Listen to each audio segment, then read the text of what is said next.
Bonjour à tous et félicitations si vous êtes en vie, numéro 7 du journal de vlog, avec donc quelques questions et quelques sujets que j'ai notés moi-même. As-tu des films à conseiller dont le thème principal n'est qu'une excuse pour parler d'autres choses en sous-marin?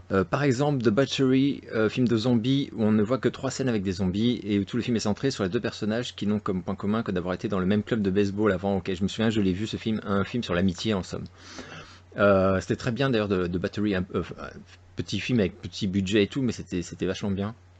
Si vous l'avez pas vu, je vous le recommande. Je pense que des films comme ça, il y en a évidemment énormément à conseiller. Et alors en fait, j'en ai pris deux rapidement. Je pense qu'on peut en trouver vraiment beaucoup. Un connu et un pas du tout connu.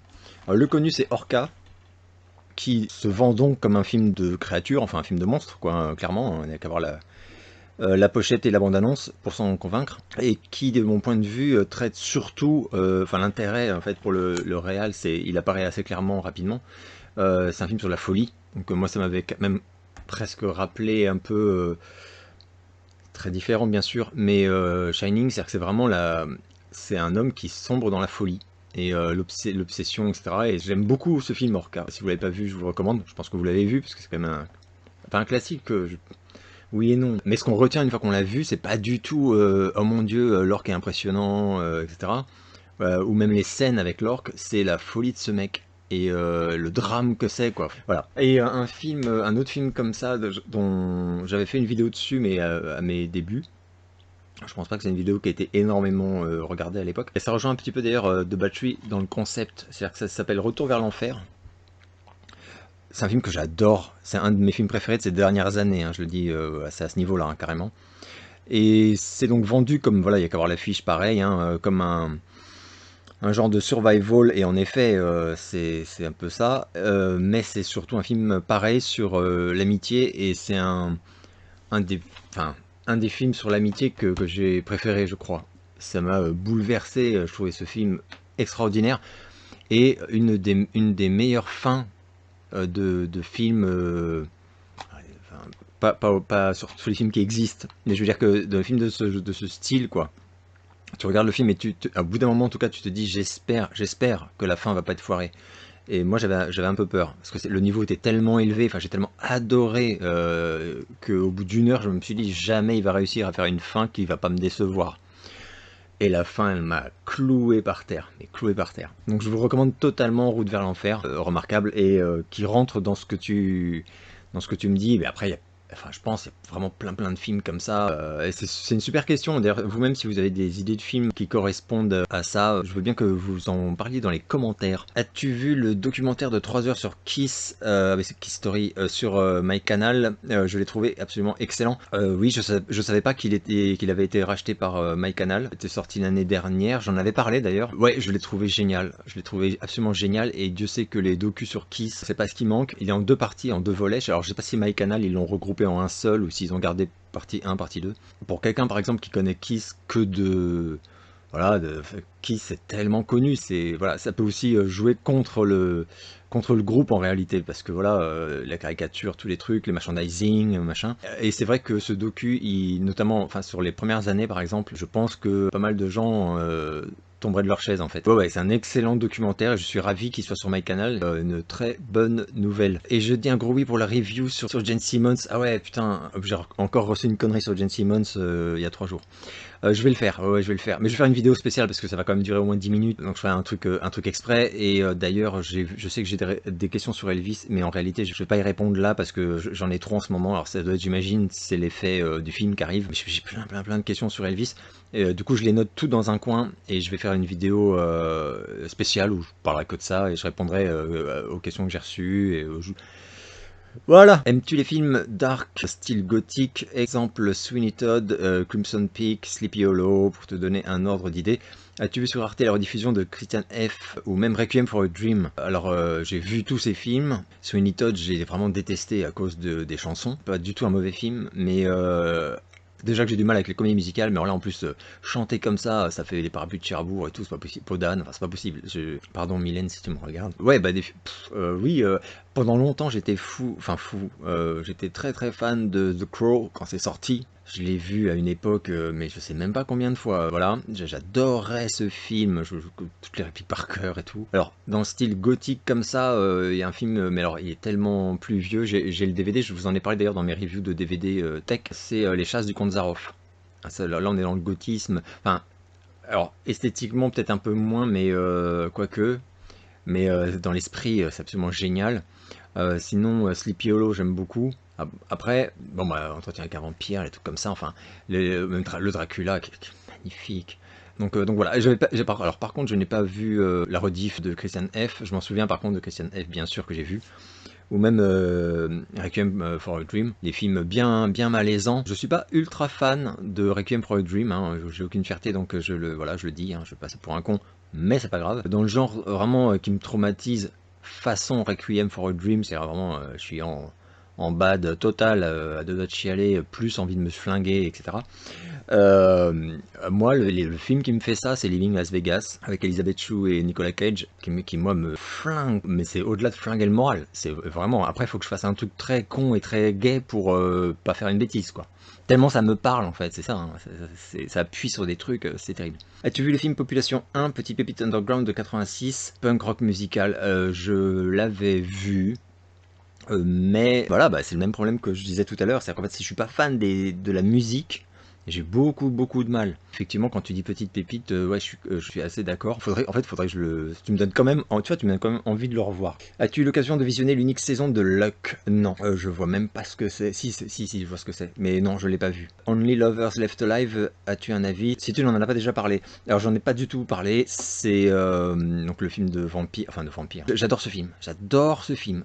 Et je réalise que ouais, j'en ai jamais parlé. Mais je l'ai même pas, je l'ai pas en DVD. Je l'ai vu, hein, mais je l'ai pas en DVD. C'est excellent, c'est tellement beau et audacieux et bien écrit, bien joué. Enfin non, c'est génial. Moi, j'adore. Je sais que j'ai des potes qui n'ont pas du tout accroché par contre, qui trouvent que c'est prétentieux pour rien, enfin etc. As-tu croisé lors de tes lectures l'étrange personnage qu'était Jacques Bergier? J'adore ces ouvrages comme Les Livres Maudits, Les Maîtres Secrets du Temps, Le Livre de l'Inexplicable. Les titres sont ultra cool, hein, mais non, je ne connais pas. Les Livres Maudits, ça a l'air top. Comme tu es fan des écrits de Anne Rule, que penses-tu de l'affaire Stéphane Bourgoin? Putain, as-tu vu l'excellent documentaire Man Liar, toujours disponible sur YouTube? Oui, j'ai regardé le documentaire Man Liar, et je l'ai même regardé d'ailleurs dès que... putain, j'ai oublié son nom, mec, là, comment il s'appelle, de la zététique, là. Bon, c'est pas grave. J'ai regardé le jour où il a été mis en ligne, puisqu'en fait, quand il a été mis en ligne, il a dit il est très probable qu'on nous le retire de YouTube, parce que l'autre, il va pas se laisser faire, machin, donc voilà. Et en fait, finalement, tu vois, tu m'apprends qu'il est toujours disponible. Ouais, je l'ai regardé, je l'ai trouvé remarquable, et j'avoue que, mais quelle histoire, quoi. Enfin, je suis quand même... Stéphane Bourgoin, c'est le mec, effectivement, qui faisait autorité. Tu te remettais pas du tout en question, enfin, tu te demandais même pas, est-ce que, par hasard, il mitonne un peu, quoi. Je me marre, mais en fait, c'est horrible, hein, cette histoire. Mais ce docu est remarquable. Alors, si vous ne l'avez pas vu, Man Liar, parce que tu me dis qu'il est sur YouTube, je vais regarder pour vous mettre le lien d'ailleurs en commentaire de cette vidéo pour ceux qui voudraient regarder ça. C'est complètement dingue. La fin est assez glauque d'ailleurs, vraiment, quand on fouille un peu, voilà, sur vraiment jusqu'où il a menti, même à ses proches. Enfin, et ouais, Anne Rule, bah, j'ai tout lu. J'ai lu absolument tous les bouquins d'Anne Rule, voilà, j'adore. Et d'ailleurs, Anne Rule, je l'avais découvert avec, évidemment, le bouquin sur Ted Bundy. Toi qui as vu plein de films d'horreur et de science-fiction comme moi, connais-tu Le Cauchemar aux yeux verts, film ou téléfilm passé à la télé dans les années 80 sur TF1, je crois, sur une invasion extraterrestre qui m'avait marqué gamin et qui semble avoir mauvaise presse. Alors j'ai regardé, j'ai vu qu'il était sur YouTube en intégralité. Voilà, gratuitement, donc je vais le regarder. Honnêtement, parce que j'ai quand même jeté 2 secondes, ça me dit rien du tout. Ça m'étonne parce que, après, il suffit de l'avoir raté quand c'est passé à la télé, parce que donc ouais, apparemment c'est un téléfilm pour, voilà, après je n'ai jamais entendu parler de ce truc, en tout cas. Je l'ai peut-être vu à l'époque, je te le dirai si jamais, en le revoyant, tout d'un coup ça me revient, quoi, des images me reviennent. Mais je crois que non. Mais par contre, je vais me le faire. Je voulais savoir si tu avais lu le dernier Welbeck, et si oui, qu'est-ce que tu en avais pensé? Je ne l'ai pas encore lu, je l'ai, hein, mais je n'ai pas encore eu le temps de le lire. Enfin, en fait, on a toujours le temps, mais j'attends d'être vraiment dans un bon état d'esprit, parce que c'est le truc que tu savoures un peu. C'est comme quand il y a un truc qui sort et que tu lui accordes de l'importance, donc j'attends d'être sûr d'avoir vraiment le temps de le lire assez rapidement, parce que j'aime pas trop quand tu commences un bouquin et que tu es obligé de t'arrêter une semaine, machin et tout. Un avis sur la bande-annonce du film Elvis, bon ça je vais... Enfin c'est fait même d'ailleurs. Toi qui maîtrises le sujet, j'aurais aimé savoir... Ouais mais en fait voilà, c'est lié à Elvis aussi, donc je vais faire une vidéo spéciale de toute façon. As-tu vu le film Turkey Shot, les traqués de l'an 2000, de 1982? Je l'ai vu à l'époque et je l'ai revu suite à ton commentaire en fait la semaine dernière, un truc comme ça. Et je vais t'avouer que j'ai... Ah putain, ça a mal vieilli, ça a très mal vieilli, enfin ça a mal vieilli, je pense que même à la sortie c'était kitsch et tout quoi. J'ai beaucoup aimé l'espèce de créature qui a donc des dents de vampire, des poils de Chewbacca et qui se bat avec il fait des prises de catch. Ah putain, il y a une scène où il se bastonne avec un type et c'est tellement drôle parce que il fait réellement je pense que le mec est catcheur en fait. Mais du coup, il se bat pas normalement, il se bat, genre, il le prend, il lui fait une galipette, il le retourne par terre sur le dos, et l'autre, il fait ah comme si. C'est génial. Et je me suis dit, putain, mais il est en train de lui faire que des prises de catch, et après, il le prend par le cou comme ça. Ah, ça m'a trop fait rire. Bon, c'est très mauvais, Mais alors, c'est dommage d'ailleurs parce que le thème est cool, enfin c'est le thème ultra classique de la dictature, etc.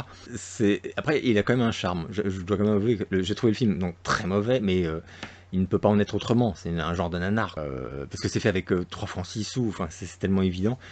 Donc voilà, alors oui, je l'ai vu et revu par ta faute. Donc là j'ai fait toutes les questions, j'ai exprès laissé de côté celle sur Presley parce que je ferai une vidéo spéciale.